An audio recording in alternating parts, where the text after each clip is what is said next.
En las últimas décadas, China fue de ser uno de los países más pobres de Asia a ser uno de los más ricos en el mundo. Se han hecho muchos documentales, reportajes y estudios explicando el gran milagro económico que es China. Y en los últimos años, gracias a la pandemia, el crecimiento y el poder de China ha sido aún más voraz. En casi todas partes se escucha que China va a ser la nueva potencia mundial, desde los periódicos hasta las noticias. China, la potencia del siglo XXI. Y como ustedes sabrán de mi canal, yo he hecho varios videos explicando cómo China creció y se volvió una potencia opositora a los Estados Unidos. Pero ahora, vamos a ver otra perspectiva, y es que China no se va a volver una superpotencia, o al menos no por ahora. Esto les va a parecer muy extraño porque muchos creerían que esto es algo obvio. China es la fábrica del mundo, China pronto será la economía más grande del mundo y tiene la población más grande del mundo. Y no me malinterpreten, como les he mostrado en mis videos, el crecimiento de China es impresionante. Los chinos han logrado convertir pueblos de pescadores en las ciudades más grandes y avanzadas del mundo en cuestión de décadas. Ellos lograron desarrollar sus fábricas de pésima calidad, hacer las más importantes del mundo. Pero, ¿qué pasaría si les digo que todo esto no es verdad? ¿Qué harías si es que te digo que China tiene problemas serios que están escondiendo? Pues, aunque no lo creas, esta es la verdad. China, como muchos de sus productos, engaña con sus apariencias. El gobierno de China, desde la época de la Revolución Comunista, ha tenido un hábito de aparentar que todo está bien y que el gran imperio chino se ha despertado. Y desde afuera, cualquiera creería esto. Pero la verdad es que la supuesta superpotencia china que vemos hoy es muy frágil. Tiene problemas fundamentales con sus bancos, su economía interna, con su población y con sus alianzas políticas. En este video vamos a analizar por qué China no va a dominar el mundo, al menos no con la situación actual.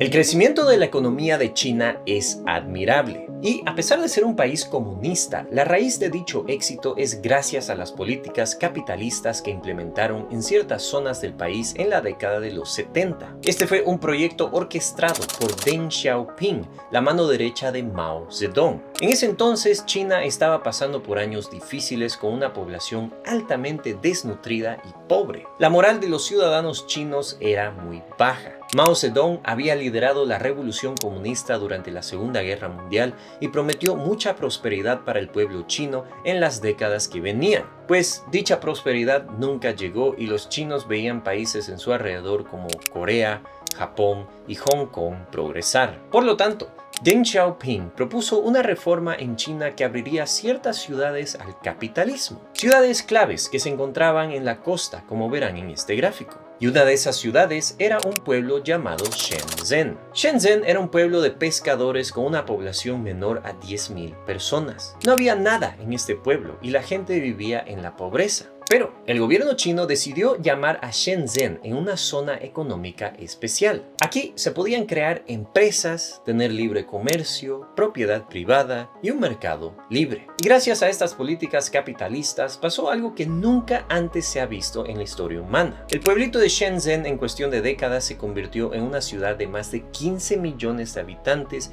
y uno de los motores de China. Este era un verdadero milagro económico. Y este mismo milagro económico se vio en ciudades como Shanghai, Guangzhou y muchas más. Los chinos habían encontrado la clave del éxito, y era que para poder tener prosperidad económica, ellos tenían que encontrar un punto intermedio entre el capitalismo y el comunismo. Se dieron cuenta que una economía de libre empresa trae mucho crecimiento y riqueza, pero al mismo tiempo ellos podían amplificar este crecimiento al implementar políticas y organización comunista. Pero, a pesar de tanto crecimiento, existía un problema fundamental en la economía china. Efectivamente, China estaba creciendo a pasos agigantados. Se abrieron empresas, millones de chinos migraban del campo a las ciudades, el crecimiento era brutal. Y a lo que se generaban riquezas se empezó a generar una cultura de inversiones. Los chinos tenían un par de alternativas, o invertir en empresas chinas o invertir en bienes raíces en China. La gran mayoría elegía invertir en bienes raíces, ya que muchas de estas empresas chinas se iban a la quiebra. Por lo tanto, una gran parte del crecimiento económico en China fue gracias a la industria de la construcción.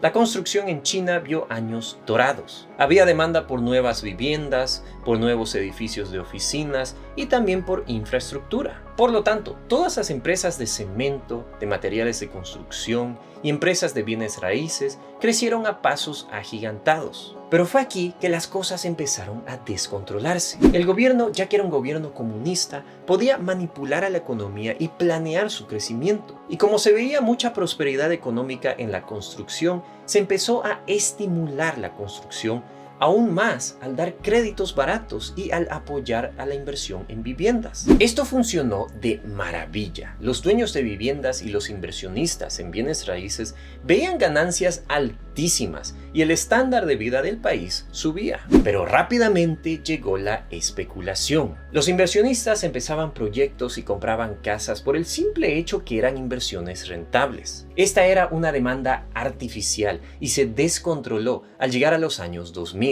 Los inversionistas construían y compraban inmuebles que los dejaban completamente vacíos, solamente para revenderlos cuando los precios subían. El gobierno chino se dio cuenta de esto cuando era muy tarde e impuso controles para frenar dicha especulación. Pero, hecha la ley, hecha la trampa. La situación siguió empeorándose hasta llegar a hoy. Hoy en día los precios de bienes raíces en China son de los más altos del mundo. En Hong Kong, por ejemplo, un ciudadano tiene que trabajar más de 46 años para comprarse un apartamento. Y en Beijing, las cifras son de 42 años. Y ahora en el año 2021, la empresa más grande de construcción en China, Evergrande, declaró bancarrota. Esto fue algo que sorprendió a muchos y creó toda una crisis en la economía china. Pero Evergrande es un síntoma de lo frágil que es la economía china.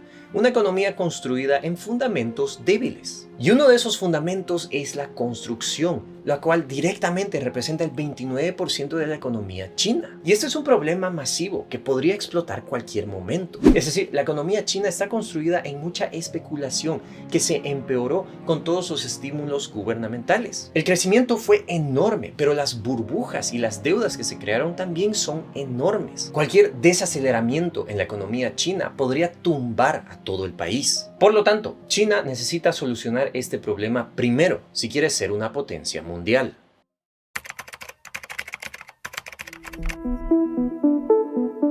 El crecimiento de la población de un país es extremadamente importante, especialmente cuando quiere ser superpotencia. En el caso de China, ellos ya son el país más grande del mundo, pero esta población tiene problemas serios de demografía. Para que un país se mantenga con el mismo número de habitantes que tiene hoy, el índice de natalidad tiene que ser de 2.1. Eso quiere decir que en promedio cada mujer de ese país tiene que tener 2.1 hijos. Y el índice de natalidad oficial de China es de 1.7. Y como verán en este gráfico, dicho índice ha estado bajando tremendamente en los últimos años. Ahora, estas son las cifras oficiales del gobierno chino. Después del censo del año 2001 y varios estudios independientes, el índice real de natalidad es probablemente de 1.1 a 1.2. Y este es un problema muy serio. China puede que sea el país más grande del mundo con más de 1.4 mil millones de habitantes, pero muchos de estos habitantes algún día se van a morir y no van a ser reemplazados gracias a su índice de natalidad tan bajo. Y la razón por qué el índice de natalidad es tan bajo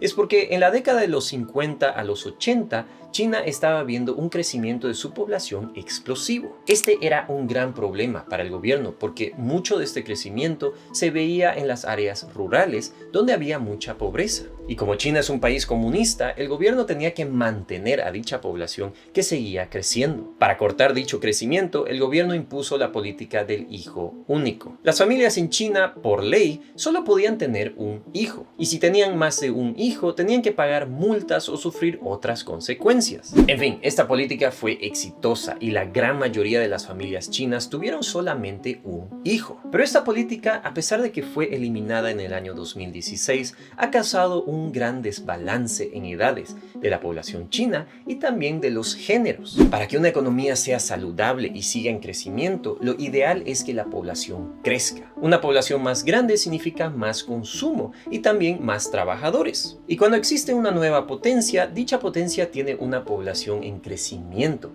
gracias a su buena economía. Esto pasó en las antiguas superpotencias como la de Holanda en los años 1600, en el Imperio Británico en los años 1800 y en los Estados Unidos después de la Segunda Guerra Mundial. Pero en el caso de China, ya que las familias chinas solo podían tener un hijo, se creó un desbalance generacional y de género. Es decir, actualmente hay demasiadas personas que son de la mediana edad a la tercera edad y también hay demasiados hombres. La razón por qué hay tantos hombres es porque las familias chinas preferían tener hijos hombres. Tener un hijo hombre era más atractivo, ya que este hijo podía trabajar y también beneficiarse de una sociedad dominada por hombres. Por lo tanto, muchas familias hacían tratamientos controversiales para asegurarse de tener un hijo hombre en vez de mujer. Esto es algo que empeoró el índice de natalidad, ya que hay menos mujeres que hombres en China. En fin, estos problemas generacionales de índice de natalidad bajos y de desbalances de género ya se están manifestando en la población china.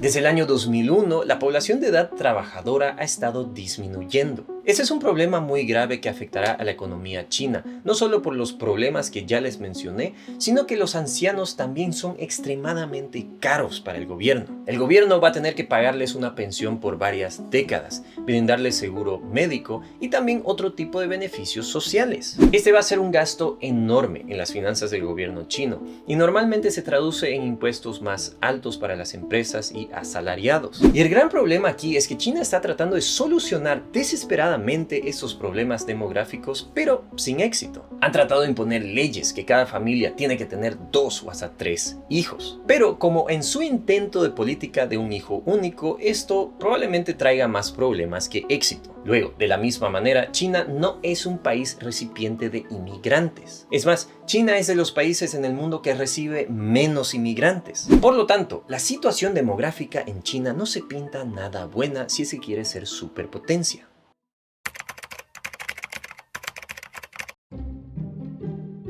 China es un país que es bastante nuevo en el mundo de las relaciones internacionales. Históricamente, China prefería aislarse del mundo y en los últimos siglos su territorio ha sido conquistado por otros imperios. Pero en las últimas décadas, China ha tratado de forjar alianzas importantes. Para empezar, China es la fábrica del mundo y es un gran importador de recursos naturales. Dichos recursos normalmente se encuentran en África, Latinoamérica y en el Oriente Medio. Últimamente, China ha estado tratando de forjar alianzas con dichos países al proveer ayuda humanitaria, al dar créditos bancarios y al firmar tratados de libre comercio. Y sí, efectivamente, los gobiernos de esos países han sido muy amistosos con los chinos. Pero la amistad de un político africano o latinoamericano que podría ser corrupto no significa amistad con el pueblo de dichos países. Especialmente después de la pandemia, la imagen de China es muy negativa entre las poblaciones de dichos países. Luego, el comercio entre China y estos países ha demostrado ser uno muy agresivo,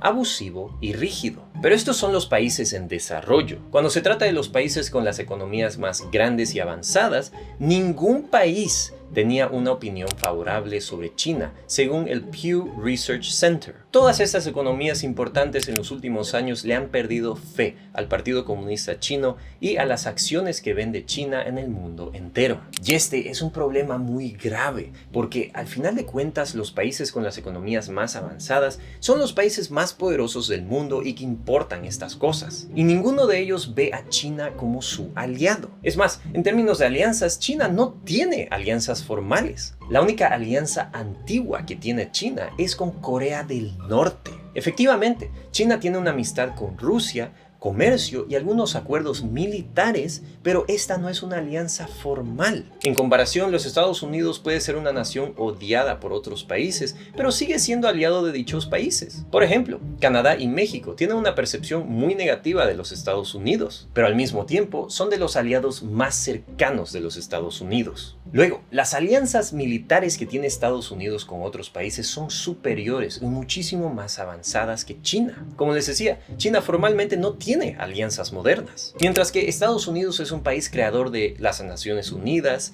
es el fundador de la OTAN y muchísimas otras alianzas en todo el mundo. Estas son alianzas sólidas que van existiendo varias décadas. China no tiene dichas alianzas y para ser una superpotencia, estas alianzas son extremadamente importantes que tardan décadas en solidificarse. Si China quiere ser una potencia mundial, tiene que empezar ahora. China puede que sea el país más grande del mundo, puede que pronto sea la economía más grande del mundo, pero si quiere llegar a ser la superpotencia que domina el mundo, entonces tiene que tener influencias. Y estas influencias no pueden ser forzadas ante sus posibles aliados. Tienen que ser fomentadas bajo acuerdos de beneficio mutuo y no bajo abusos. Y eso me lleva a preguntarte a ti, ¿por qué creerías que China va a ser una superpotencia? ¿Y hasta cuándo crees que los Estados Unidos va a ser la superpotencia? Antes que te vayas, te quisiera recomendar el siguiente video sobre la muerte del sueño americano. Muchísimas gracias por ver este video, mis queridos youtubers, y les mando un saludo desde Luxemburgo.